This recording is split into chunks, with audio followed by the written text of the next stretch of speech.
Pada bulan Juli 2023, lagi-lagi Amerika dari kebijakan bank sentralnya The Fed menaikkan suku bunga acuannya 25 basis point sehingga berada pada level 5,25 ke 5,5%. Di mana suku bunga Amerika ini ternyata kalau usut punya usut mengalami kenaikan tertinggi dalam 22 tahun terakhir. Dan apakah Anda merasa pada saat ini dunia dalam kondisi baik-baik saja? Inilah yang akan kita bahas pada video hari Senin ini.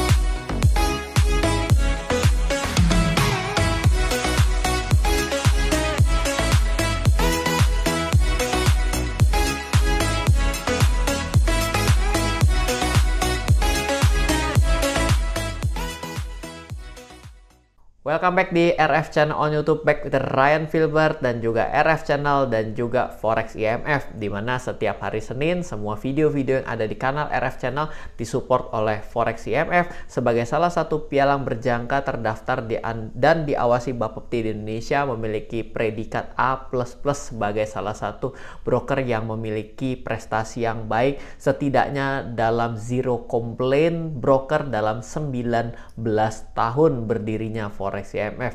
Menjadi satu apresiasi luar biasa buat saya dapat bekerja sama, dapat berkolaborasi dan dapat mengedukasi Indonesia bersama Forex IMF.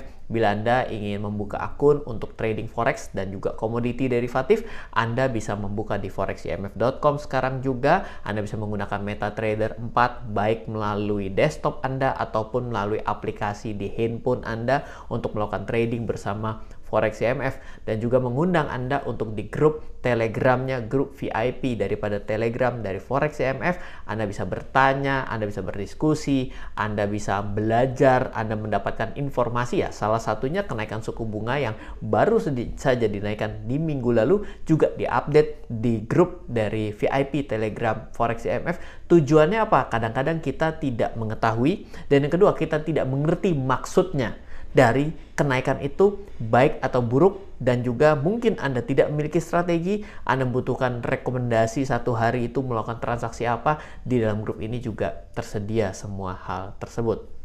So, bagaimana dengan suku bunga US yang ternyata sudah mengalami kenaikan selama 22 tahun terakhir tertinggi? Baik tertingginya, baik percepatannya, ini adalah dua hal yang berbeda. Ingat ya, ketika kita mendapati sesuatu dalam kita mempelajari seluruh data, baik datanya data keuangan perusahaan, baik data makroekonomi suatu negara, maka sebenarnya selalu ambil dua poin yang tidak kalah pentingnya. Salah satunya pasti penting, dua-duanya sangat penting. Satu, tertinggi, sama kayak tercepat. Yang kedua, yaitu adalah percepatannya. Ingat, kecepatan dan percepatan adalah dua hal yang berbeda. Nah, pertumbuhan ini juga menjadi penting. Kenapa? Karena dari satu angka ke angka yang lain, dari satu pengukuran, misalnya per periodenya adalah satu kuartal ke kuartal yang lain, maka bila ada kenaikan yang cepat, maka kita bisa menghitung itu adalah suatu percepatan. Tapi ketika satu angka tinggi, tapi dengan percepatan yang lambat, mungkin itu juga tidak terlalu bermasalah. Tapi tetap saja angkanya tinggi. Nah, ini adalah dua permainan yang menarik dalam kita membaca data laporan keuangan, juga data makroekonomi suatu perusahaan. Nah, yang kita highlight kali ini adalah suku bunga The Fed. Last update-nya, Amerika kembali menaikkan suku bunga acuannya 25 basis point menjadi 5,5%, dan tentunya kita harus lihat dulu grafik perkembangan harga suku bunga The Fed. Ketika kita melihat satu perkembangan, kita melihat satu pertumbuhan, maka hal yang perlu diperhatikan adalah yes, ini adalah tertinggi. Yes, ini adalah tertinggi. Yes, ini lebih tinggi. Betul, tapi perhatikan proses kenaikannya. Karena apa? Mau tidak mau kita melihat bahwa proses kenaikan yang terjadi dari era tahun 2000-an, 2004-an, itu berbeda dari tahun 2022-an. Kenapa? Karena dari 2022 dengan 2004 memulai dari start yang berbeda. Sehingga pertumbuhan ini bukan sembarangan. Apalagi tingkat kecuramannya. Perhatikan, semakin membentuk roket, maka itu namanya percepatannya makin besar, makin tinggi. Sehingga ini menjadi sesuatu kontraksi yang luar biasa. Meskipun ini juga naik tinggi loh. Tapi ini beda dari ketinggian dan percepatannya. Ini baru kita lihat dari tahun 90-an. Kalau dari tahun 80-an, yes, oke, ini mengalami kenaikan luar biasa. Kalau mau tahu kenaikan luar biasa ini berdampak sangat parah dalam pasar modalnya. Ya, logika sederhana saja. Ketika orang masuk ke dalam pasar modal, tidak ada kepastian di sana untuk berinvestasi itu dapat return berapa tahun depan. Kita tiba-tiba dikasih suku bunga yang memberikan return yang tinggi. Daripada saya pusing mikir milih saham mana, memilih instrumen yang mana, ya lebih baik saya taruhlah di dalam mata uang yang lagi tinggi yang diberikannya. Ya, ketika ini contohnya US dollar lagi tinggi ya, boleh dibilang US dollar sedang mengajak semua orang untuk membeli US dollar dan menyimpan dalam US dollar. Oke, nah ini kira-kira last update-nya. Nah, tahun-tahun suku bunga tinggi di Amerika ini sudah saya screenshot dari tahun 2000 menuju 2023. Di mana kalau kita perhatikan warna kuning ini adalah tahun-tahun mengalami kenaikan yang tinggi. Oke, tapi ingat ini adalah percepatannya tapi tidak mencapai batas rekornya. Yang bahaya itu adalah percepatan plus batas rekornya.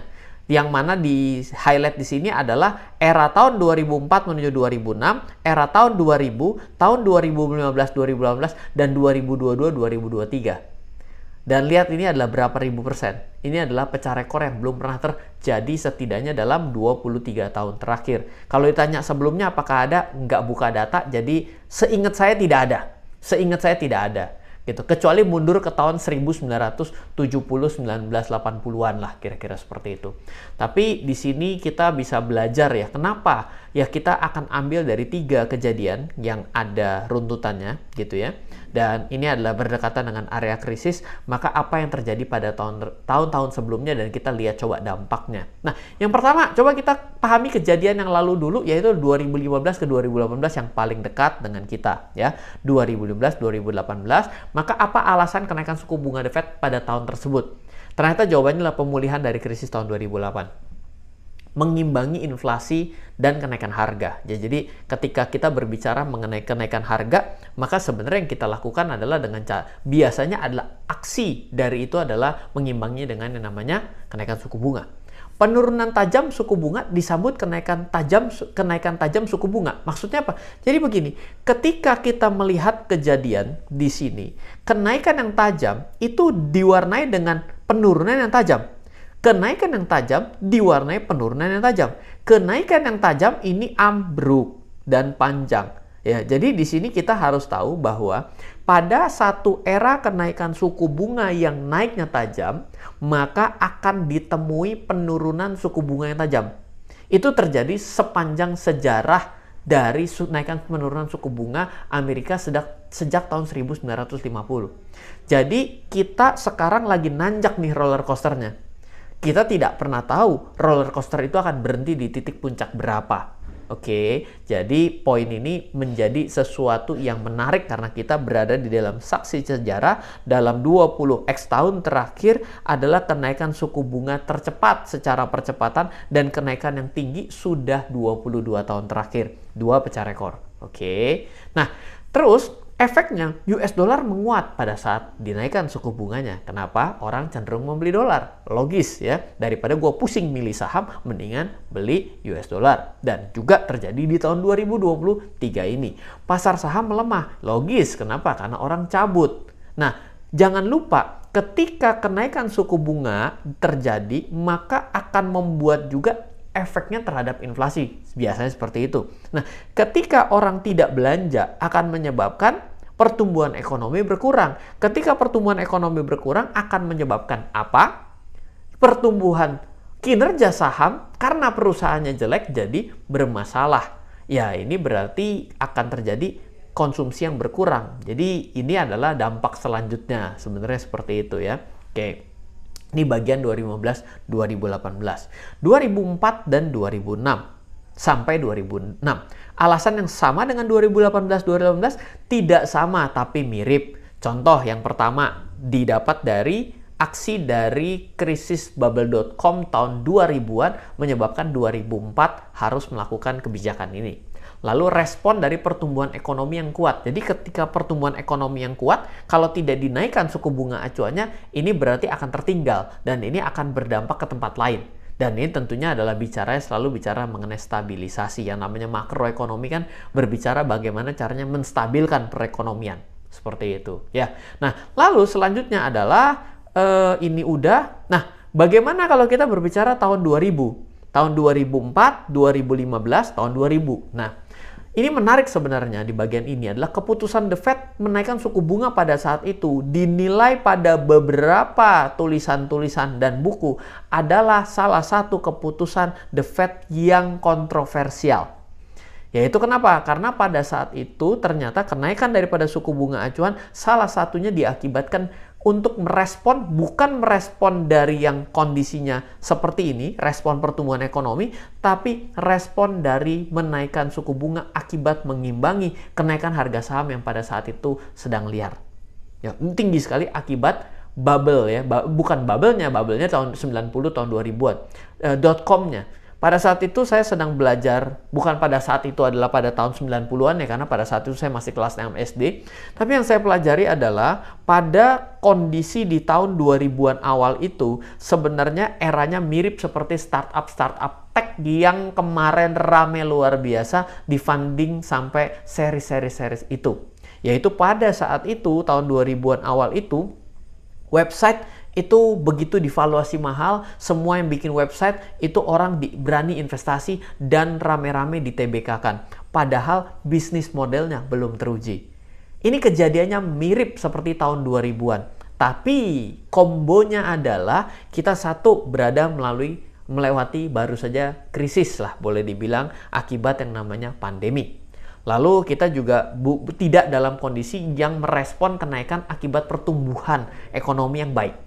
Ya, kita baru keluar dari krisis, berarti pertumbuhan ekonominya bukan menjadi satu alasan untuk melakukan kenaikan suku bunga. Nah, lalu yang kita perhatikan juga sebenarnya ini ada kemiripan dari tahun 2000 mengenai apa yang namanya startup tech yang begitu di-funding luar biasa dan sudah mulai banyak sekali korbannya. Ya, bahkan untuk perusahaan-perusahaan besar dari Masayoshi juga, akibat WeWork-nya juga itu terpukul berat karena rugi ratusan triliun seperti itu karena dia mengalami penurunan kapitalisasi pasar seperti itu ya. Nah, jadi di sini di satu sisi menjadi sarana tepat memperlambat perekonomian dan membuka potensi para pelaku .com bubble itu untuk tidak perform dengan didukung kondisi. Jadi ketika pada saat itu menjadi exit strategi yang tepat untuk mereka, bahwa mereka sadar bahwa bisnis plan-nya mungkin tidak kuat, bisnis modelnya tidak bagus, tidak berjalan sesuai dengan harapan, ditambah dengan kenaikan, dia menyatakan bahwa ya tidak berjalan dengan baik, sorry deh kalau gitu. Maka membuat investasi orang menguap. Dan pada saat itu juga banyak orang yang menggunakan pinjaman. Pasti orang itu yang repot adalah bukan pada saat bukannya pada saat kenaikan suku bunga pinjam uang, karena di situ dia udah tahu. Tapi bagaimana ketika sebelum kenaikan suku bunga dia sudah pinjam uang? Ketika dia sebelum kenaikan suku bunga pinjam uang, maka dampaknya adalah ketika suku bunganya naik, dia akan ikut-ikutan merasakan harus bayar lebih mahal atas biaya bunganya. Jadi di bagian ini menjadi sesuatu yang pelajaran penting. Bagaimana dengan tahun 2023? Oke, dengan 3 periode sebelumnya kejadian tersebut, maka jawaban saya tetap masih konsisten bahwa satu, ya tadi sudah ada dapat ya, bahwa kenaikan suku bunga yang tajam akan dibalas dengan penurunan yang tajam. Siap-siap saja. Nah, ketika itu terjadi, maka resesi dimulai ketika suku bunga The Fed tidak lagi dinaikkan. Stimulus interest rate ini memukul semua instrumen investasi. Ya, oke lah, kita bisa lihat bahwa apakah ya ada sebagian yang saham sudah naik betul, tapi itu menjadi anomali juga karena pada saat ini apa kenaikannya diakibatkan karena apa? Apakah benar karena perbaikan daripada satu kinerja perusahaan atau memang suatu kinerja sesaat akibat penurunan yang terjadi sangat drastis akibat dalam resesi, krisis pada COVID-19, itu juga perlu kita lihat case by case. Nah, yang selanjutnya adalah kalau ternyata interest rate ini memang memukul instrumen-instrumen investasi karena saham perusahaannya tidak berkinerja bagus, di sini berarti membuat akan adanya kondisi yang memburuk pada instrumen yang lain. Di luar daripada suku bunga sendiri itu sendiri ya. US dollar secara historis dampak dari kenaikan menjadi salah satu yang menguat gitu ya. Nah, volatility akan berlebih siap-siap setiap ada pengumuman menjelang daripada the Fed ini menaikkan atau bertahan, ini akan menjadi bahan gorengan para pelaku pasar, quote unquote. Jadi akan sangat volatile di bagian ini. Apakah Anda cenderung mau menghindari atau mau melakukan transaksi di tempat itu? Ya, ini selalu dua ya. Saya kalau di live saya selalu bilang, ketika ada pengumuman yang major impact, biasanya saya nggak ikut-ikut. Kenapa? Karena saya lebih suka sesuatu yang tanpa adanya distorsi dari technical analysis. Tapi kalau mau memanfaatkan, why not? Silahkan, kan boleh-boleh saja. Sehingga Anda bisa trading apapun yang pairnya melawan US dollar ketika kenaikan suku bunga, pasti hancur. Ya boleh aja dong gitu ya. Ya itu berarti Anda melakukan strategi disebut berteman dengan yang namanya pengumuman-pengumuman ini.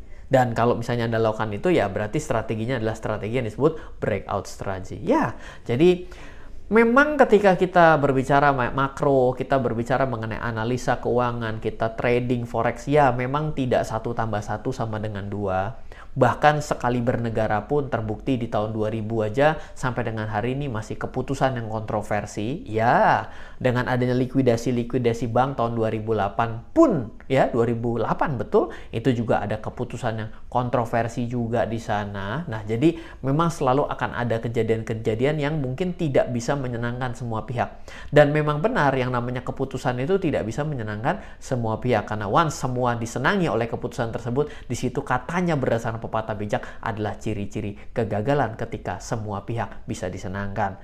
Oke, mungkin itu saja sharing saya pada video kali ini. Semoga bermanfaat, tetap waspada, tetap sehat, lakukan sesuai dengan rencana yang baik, dan pastikan Anda selalu memiliki trading plan, investment plan, agar segala sesuatunya dapat Anda terima, baik dalam keadaan untung maupun rugi. Sampai ketemu di hari Selasa, kita bisa ngobrol-ngobrol lagi, live, apapun yang Anda mau tanyakan, sejauh pengetahuan yang saya bisa jawab, maka saya akan coba jawab sebaik-baiknya. Dari saya Ryan Filbert, saya ingatkan kembali lagi, ini bersama saya Ryan Filbert, RF Channel, dan juga Forex IMF. Forex IMF adalah salah satu pialang berjangka terdaftar dan diawasi Bapepti di Indonesia. See you, bye-bye.